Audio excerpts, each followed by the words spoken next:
So now we have seen different types of maps, and now how to read the maps. How to read the maps means what? Yeah, how to understand a map. See, we cannot write the entire features or the descriptions on the map, isn't it?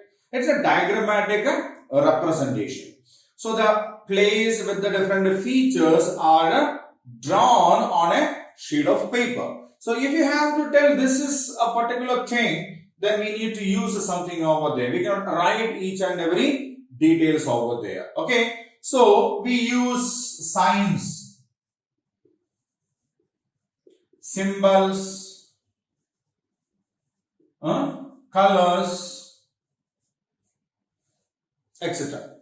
Okay. We use different kinds of signs, different kinds of symbols, and different kinds of colors to convey what we want to say through the map. Okay. And for example, if you take a country, the country has a capital, isn't it? A country has a capital. So we use a square dot for the capital of the country. Okay. A square dot is used for the capital of a country. Then every state has capital.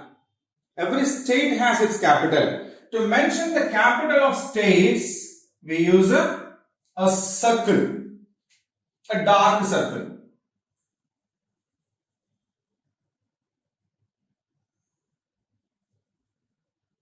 Okay, a blackened circle we use to mark the capital of the states. Now, we have major cities other than the capital.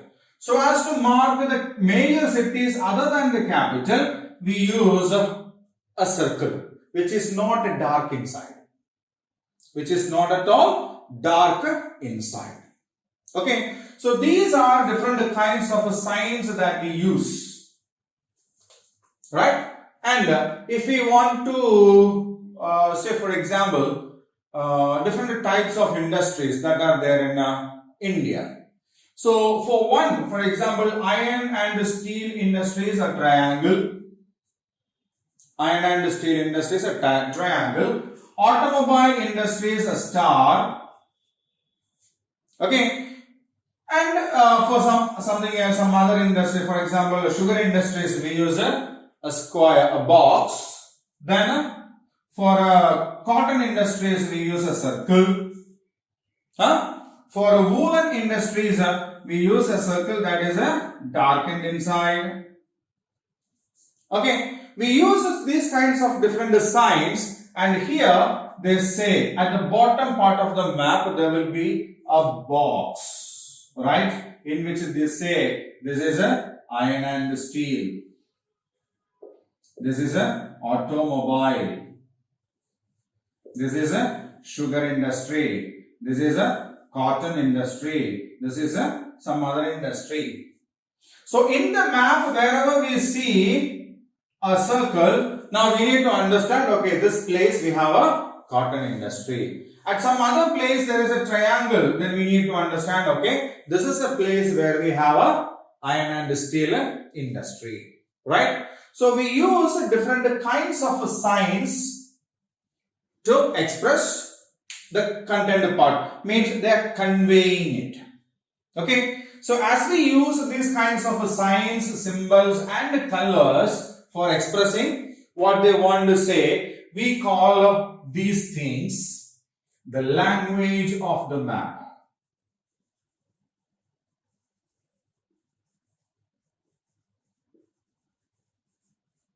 So what do we call the language of the map? The signs, symbols and colors that we use in a map to express some features that is being represented in that is called the language of a map, right?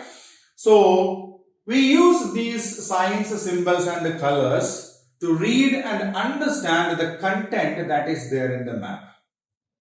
Okay, and that is why they are called the language of the map, and they are the guidelines to read and understand the map. So understanding these kinds of signs, symbols and colors in a map is very, very important. Right? And now we will analyze some of these in detail, and in that the most important one to understand a map is directions.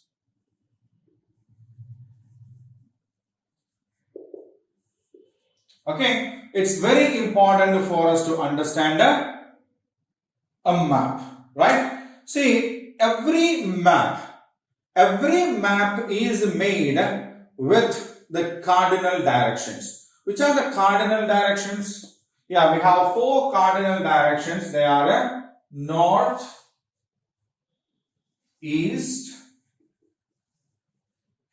south, and the west, isn't it? Okay.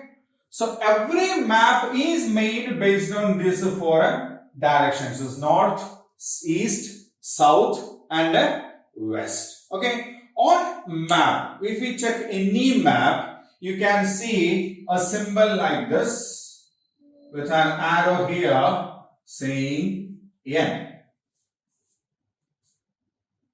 Okay. If not, only an arrow mark with an N. If not, only an arrowhead will be used. N. Okay.